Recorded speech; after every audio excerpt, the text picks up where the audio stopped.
Cashflow Diary Podcast, episode 199. Welcome to yet another exciting episode of the Cashflow Diary Podcast, the podcast that teaches you insider tips, tactics, and strategies for creating leverage streams of cash flow into your life. Learn from top-performing entrepreneurs, business owners, investors, and thought leaders from across the globe as they share their secrets to success. Like what you learn on this and other Cashflow Diary podcast episodes? Go to learninvestingnow.com and sign up to receive powerful tips and information that will help you succeed as an entrepreneur and investor. Now, here's your host, investor, entrepreneur, business owner, educator, speaker, author, and master facilitator of Robert Kiyosaki's cash flow game, Jay Massey. Hey guys, how you doing out there? Glad that you are listening today, and it's just going to be you and me. That's who it's going to be today. It's going to be you and I, you and me. One of those two, you knew what I'm talking about.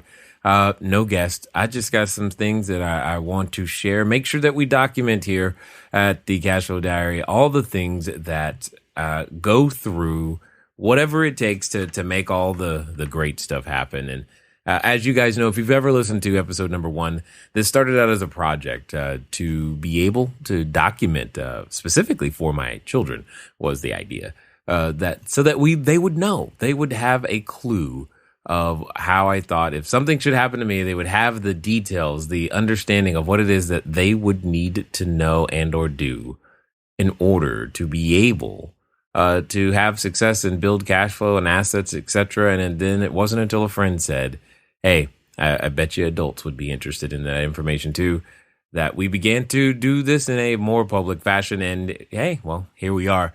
We're actually approaching 200 episodes. Who knew? Who had any clue? I know I did not.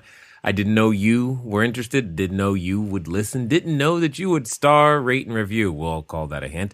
We didn't know that you would star, rate, and review the podcast, and you guys would get so much out of it. However, I'm glad that you have. I'm glad that you do. And I'm hoping that you get more out of this episode as well. Many of you know, from time to time, I've been known to hang out with individuals like Simon Black, and I just returned. Well, I say just, but it's recently returned from Lithuania at his Blacksmith Liberty and Entrepreneurship Camp.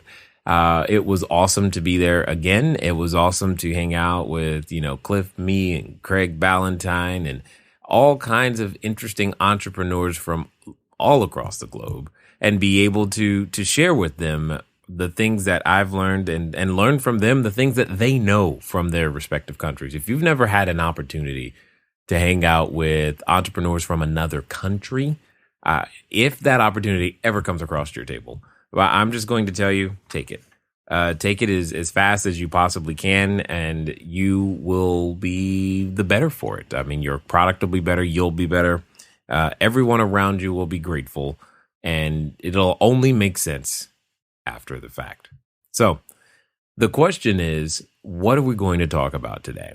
And this kind of comes from some of the things that we were talking about at the entrepreneurship camp.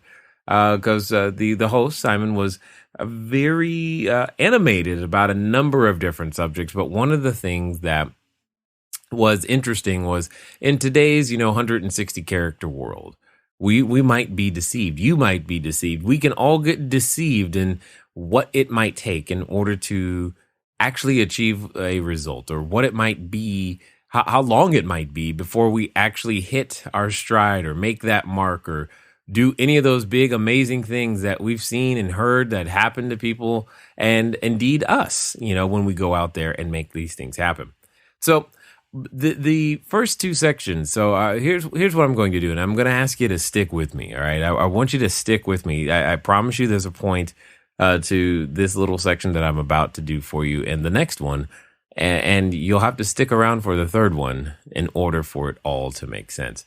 Because the third part that I'll be going into, it has a lot to do with what I was sharing with the entrepreneurs that were at the Liberty and Entrepreneurship Camp. And most importantly, it holds the key.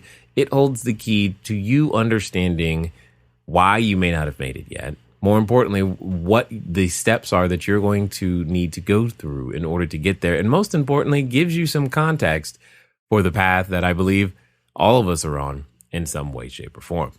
So hopefully you're ready. You might want to take some notes out because I'm going to be reading a little bit, but I think some of this information will be extremely, extremely helpful for you. Now, if you're wondering the source, most of what I'm about to read to you and give you here is coming from or was inspired by an article from the Business Insider, businessinsider.com. businessinsider.com. You'll be able to look up, if you really want to, look up the full versions of everything that I'm going to be talking about here in the next little bit. But I think it's going to help you understand a number of different things. All right. So, you ready? Here we go. Walt Disney was fired from the Kansas City Star because his editor felt he lacked imagination and had no good ideas. Oprah Winfrey was publicly fired from her first television job as an anchor in Baltimore for getting too emotionally invested in her stories. Steven Spielberg was rejected by the University of Southern California School of Cinematic Arts multiple times. He went on to create the first summer blockbuster with Jaws in 1975, has won 3 Academy Awards, 4 Emmys, 7 Daytime Emmys, and his 27 movies have grossed more than $9 billion. R.H. Macy had a series of failed retail ventures throughout his early career. But at the age of 36, Macy launched R.H. Macy and Company, which grew to become Macy's, one of the largest department store chains in the world. Soichiro Honda. Unique vision got him ostracized by the Japanese business community. Honda was a mechanical genius who idolized Edison and rebelled against the norm. His passion was for aggressive individualism, was more fit for the U.S., and he found himself alienated from his Japanese business friend who valued teamwork above all else. Honda then boldly challenged the American automotive industry in the 1970s and led a Japanese automotive revolution. Colonel Harlan Sanders was fired from dozens of jobs before founding a fried chicken empire. Now, many of us know that place as Kentucky Fried Chicken. After having trouble adjusting to the culture and his classes, Dick Cheney dropped out of Yale and then returned only to drop out for good. Sir Isaac Newton, his mother, pulled him out of school as a boy so that he could run the family farm, and he failed miserably. Realizing her son was not meant to till the land, she let Newton finish his basic education and was eventually persuaded to allow him to enroll in Cambridge University. Newton went on to become one of the greatest scientists of all time, revolutionizing physics and mathematics. Vera Wang failed to make the 1968 U.S. Olympic figure skating team. Then she became an editor at Vogue, but was passed over for the editor-in-chief position. So she began designing wedding gowns at age 40, and today is one of the premier designers in the fashion industry with a business worth over $1 billion. As a side note, she found another way back into skating, designing costumes for skating champion Nancy Kerrigan. Thomas Edison's teacher told him he was too stupid to learn anything.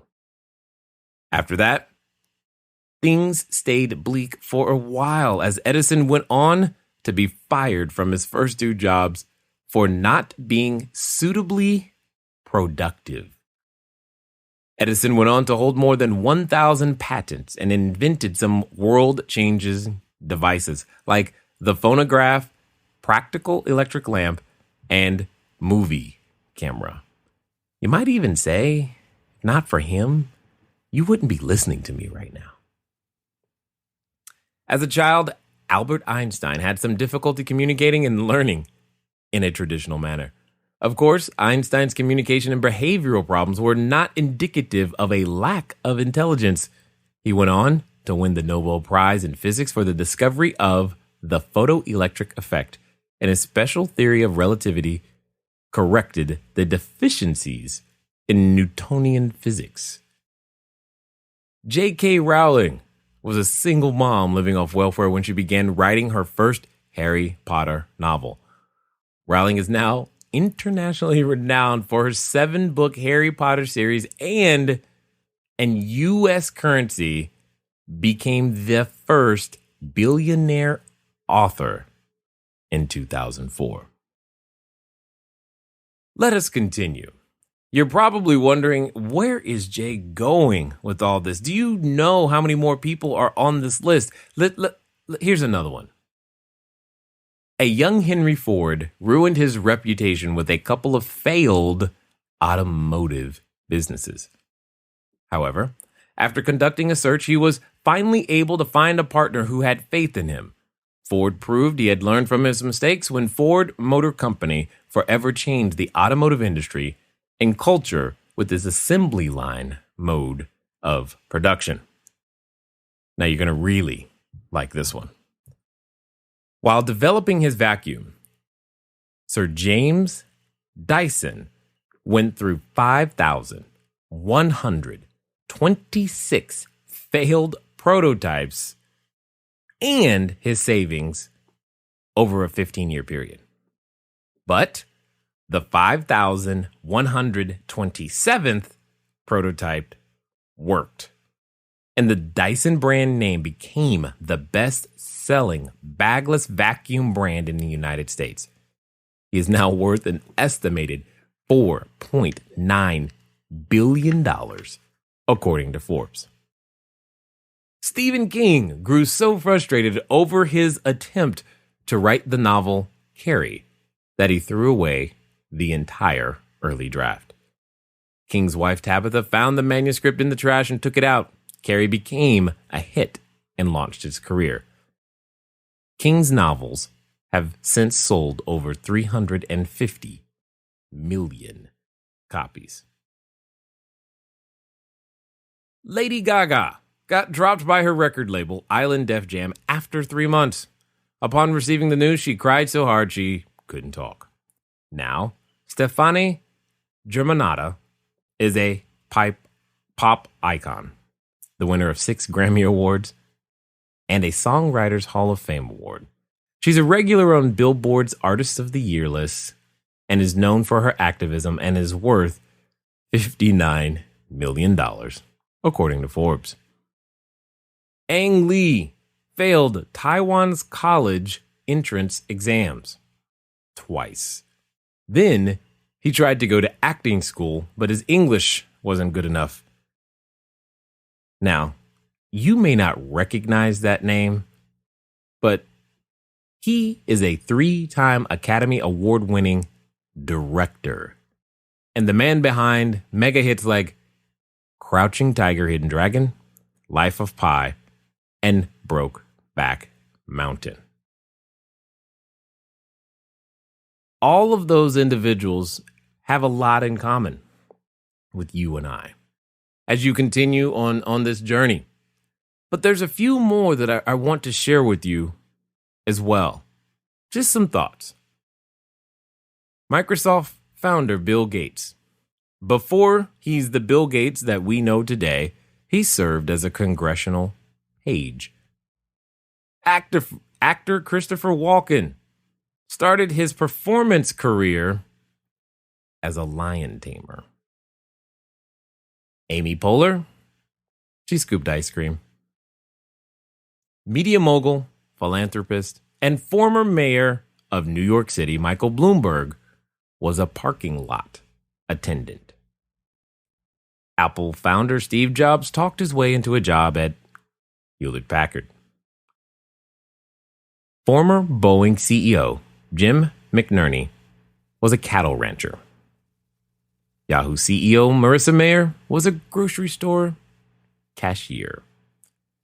Goldman Sachs CEO Lloyd Blankfein peddled soda in the stands of Yankee Stadium.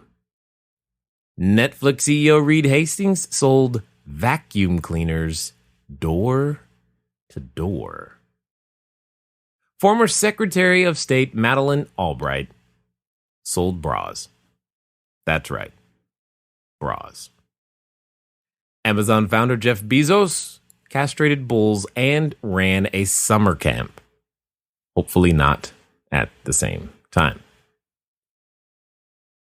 My point is thus. Often we ask ourselves, why haven't I made it yet? How come so-and-so got lucky and I'm better than them and I haven't, aren't I better than them? I know how to do X, Y, and Z better. I've been doing this for 5 years, 6 years. I've been trying this for 3 whole months. All of these things, they're true. You have been. And you do have the ability to be better. But here's the thing. There's a process to the path to becoming successful. Now, many of those names you probably have heard. Many of those names you may have expected. Many of those names you heard, but you probably didn't know that they did that first. I think some of the impressive ones that stand out are the idea of Mr. Dyson there. How many times, and I'm just going to ask, 5,127 times, that's a lot of trying the same thing, trying to get it right and believing that it was right for 15 years. Here's kind of the point, and here's where I'm coming from. What it is that we are trying to do when we're building an asset, when we're making a company or going out there to build our cash flow, there's a process to it. And I believe it's an 8-step process. We've gone over it before in our YouTube videos. We've gone over it before inside our membership. I just don't remember if I've ever told you guys. So I figured I'd put it here. But before I do, let me give you one more. Ludwig von Beethoven, at the age of 26, goes deaf. Now, at that time, he was a concert pianist. Well, clearly, that career was over. But you probably know him more for being a composer, which he took up after that occurred. See, there's a pattern to this. There is commonality amongst all of the names that you've heard. And should you choose to not only go through this 8-step process, but also overcome the 5 ways, 5 items, 5 deadly deterrents, we'll call them, that take most people out, you too could be on a list like this. First, let's talk about what those 8 steps are. Those 8 steps are as follows. I'll give you step number 1. And this one's important. This is by far the most important one because without it, the rest of them don't matter. Every other step is built upon this one, and it's the only one that you cannot buy or purchase. You must come to the table with, period. And that first step is desire. You've heard it called, you got to have that want to. It can't just be a need. It has to be a want. A want is a more powerful emotion than a need. Many of us, maybe even some of you listening, know you need to eat better. You know you need to get more sleep. You know you need to exercise more. You've heard things, an apple a day keeps the doctor away. But how many of us can say that we actually eat that apple a day? Indeed, we don't until we actually want to, or usually what can happen is something happens that causes us to suddenly feel the need to eat that apple a day. Totally understood, completely get it. But we must bring the desire to the table. We must elevate the things that we think are need, or the things that we say that would be nice to, it would be nice one day, Jay, to have 200 units, one single family house, one more commercial building, something. It would be nice to finally do real estate. Okay, it must become a want to. Now, most of you listening, your business, your real estate desires, your investment portfolio, etc., it probably is a want to, especially if you've listened this far. But then you've got to understand the second step, and that second step is time. It's our most valuable asset. You can't get any of it back, which is why we've got to be conscious about where we invest every moment, every second. But we also must learn how to repackage our time in a completely different fashion than what we've been used to. Most of us are used to trading that time for a direct compensation. And no longer should this be for you. You should trade your time in exchange for building an asset. What does that mean? That means you will likely have to get over to step number 3, which is where you now must gain, pursue, add to your bag of tricks, new talents and skills. I don't know what those talents and skills are that you are missing, but I know that some of the popular ones, some of the most important ones, some of the ones that are absolutely critical to your business and enterprise, even if it's a nonprofit success, are things like sales, marketing, leadership, and communication. With those talents and skills that you develop, while you're in the process of gaining them, what typically happens is that when you're seeking out knowledge, you run into other people who are also seeking out knowledge. And because you're all seeking out knowledge together, what tends to happen is that you form these relationships. And those relationships become part of step number 4. Because through those relationships, what happens is you just end up naturally getting to number 5, which is proving how credit or credible you are. Because you gain credit with the individuals every time you show up, every time you do the homework assignments, every time you continue to listen to the next podcast episode, every time you actually follow through on the homework that the instructor or mentor or whatever you guys are submitting yourselves to says. When you read a book and you all do what it says together, you gain credit and credibility with them, which is a necessary step to get you to number 6. This is where most people want to start. This is the challenge. Most people want to skip steps 1, 2, 3, 4, and 5 and get straight to number 6 because they have an immediate need for cash. Well, I get that. I get having an immediate need. You know what? Someone falling out of the sky has an immediate need for a parachute. But just because they did not bring one does not suddenly create an urgent request or desire or response from anyone when they had the ability to be properly prepared and did not. You can't skip these steps. You can't jump straight to the cash. Now, you can learn how to go through those steps and take these relationships, these new customers of yours, these new vendors and partners and or what have you, through these steps quickly. That is true. It's a process we call accelerated relationship building. You can do that. However, you can't skip the sequence.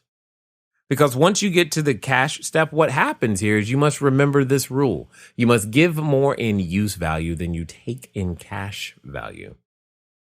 Because no one, and I mean no one, gives up anything they consider of value, especially currency, whatever the denomination, until they receive something that they believe will be worth greater value than the cash that they're relinquishing. You could take something as simple as a bottle of water. You don't pay for it until you need it and believe that paying for it is going to solve the problem better than you holding on to that dollar. If you have an alternative choice that's free, oftentimes you'll take it. Simply because you choose not to let go of the dollar. Doing nothing is a valid choice. And if you skip these steps, many of your would-be and potential customers will do absolutely nothing. You must give more in use value than you take in cash value. Then eventually you get to step number 7, which is kind of fun and sexy to talk about, is, I raised capital. And you get to pour gasoline on the fire, and you build bigger streams of cash flow. That's step number 7. What's really cool with step number 7 is that you begin to control something that currently might feel a little bit out of control. Your time. Because when you know that you can lay your head down, whether you're on vacation, on an airplane, hanging out in Lithuania, or if you're just playing with your kids on any given morning, you know that there's a potential out there for you to gain a new customer, earn some more income, some more revenue, create more jobs, clean, safe, affordable housing, simply because you have a system that works without you physically turning the wheel, which is pretty cool. But that cash flow usually comes, again, from business expansion, learning to raise capital, and putting those things in place. And then you get to finally step number 8, which is typically where a lot of us, this is really what we're after. I think in a lot of ways, we're looking for a way to be significant. We want to matter. There's absolutely nothing wrong with that. We just are born into this world with very little that the marketplace would consider valuable. And we have to learn to develop ourselves into someone who can create something of value that can help other people, so that then and only then, through that level of contribution, do we have a shot at being significant. Again, we can't start there, even though we wish we could at times. We have to go through all of the steps. Now, I told you there were 8 steps, and we've just gone through them. I've just laid them out there for you, but let me tell you about the 5 things that await you after you're done listening today. These 5 things await you. In fact, many of you have already encountered them in some way, shape, or form, because they're going to sound so friendly and familiar to you. You've run up against them every time you've decided that you were going to move up or move away from something that was holding you back, or go that extra mile in a completely different way than you had previously thought before. They're overly familiar to you. They're friends. They kind of hang out together, and they can occasionally come in waves. Here's those 5 things. And they're obviously listed in no particular order.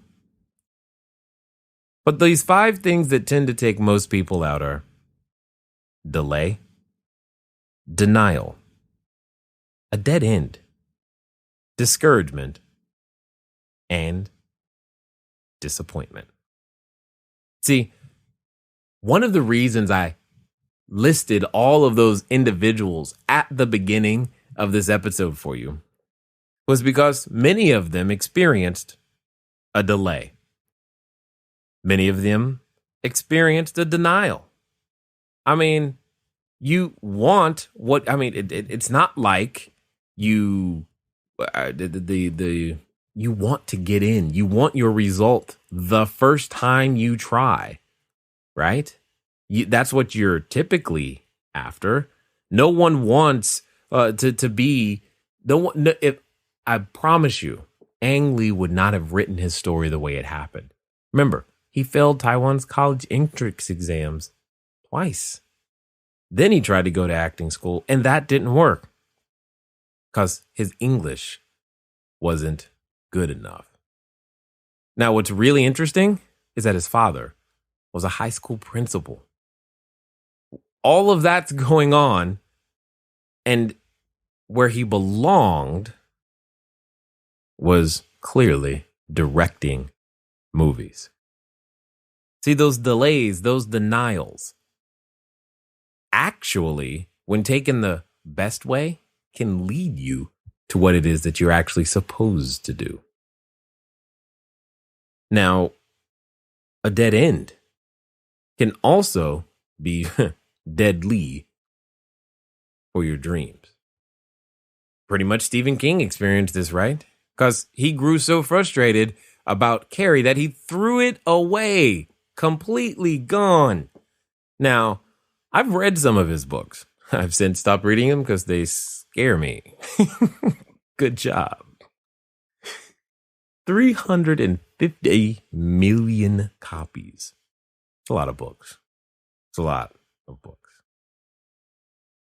But that dead end doesn't mean it's the end of the story. He had to give it one more shot. Yes, Tabitha took it out of the trash, but he still had to decide to engage again. Discouragement, disappointment, and I think the poster child of all of those clearly is either Thomas Edison or Sir James Dyson. I mean, he's developing a vacuum. And it's not like vacuums didn't exist. He was just trying to make a better one. 5,126 failed prototypes. Now, I just want to ask you this very direct and clear question. How many offers have you written? How many sellers have told you no? How many investors have you talked to really? How many times have you actually knocked on a door? How many leads have you really called? How long have you spent and invested in that idea? Because see, Sir James Dyson, he spent 15 years. That's 15 Christmases. That's 15 times seeing the family and them going, hey, how's that vacuum thing going? 5,126 failed prototypes. When do you decide to quit? I find it interesting. But yet many of us would want the results worth an estimated $4.9 billion. Wow. Very few of us would say, no, I don't want that. Yeah, you might do something different with it than what he would. But very few of us would say we couldn't find a way to intelligently use that, or we don't want it in some way, shape, or form. But would you be willing to fail 5,126 times? If I could guarantee you on your 5,127th try that it would work, how quickly would you actually attack it? I don't know. I'm just grateful it didn't take 5,126 offers to get the first one accepted. I'm just grateful it didn't take that many investors to get the first one. I'm grateful it didn't take that many days to really get the first deal. 15 years? That would be an incredibly long time. But I bet you if we asked him if it was worth it, he would say yes. I bet you he learned a few things. Most importantly, some of the things that I've learned between delays, denials, dead ends, discouragement, and disappointment is that it forces me to ask the question, do I really want this? So I ask you, do you really want this?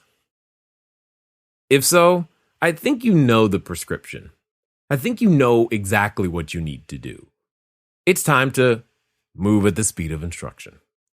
It's time to write the offer. It's time to pick up that pen one more time and try. Today. Right now. Right now. You don't need to know more. You just need to write an offer. Gain some experience today by writing that offer, making that pitch, calling that investor, picking up the phone. Make it happen? Hey, the worst that could happen to you is you experience a failure event.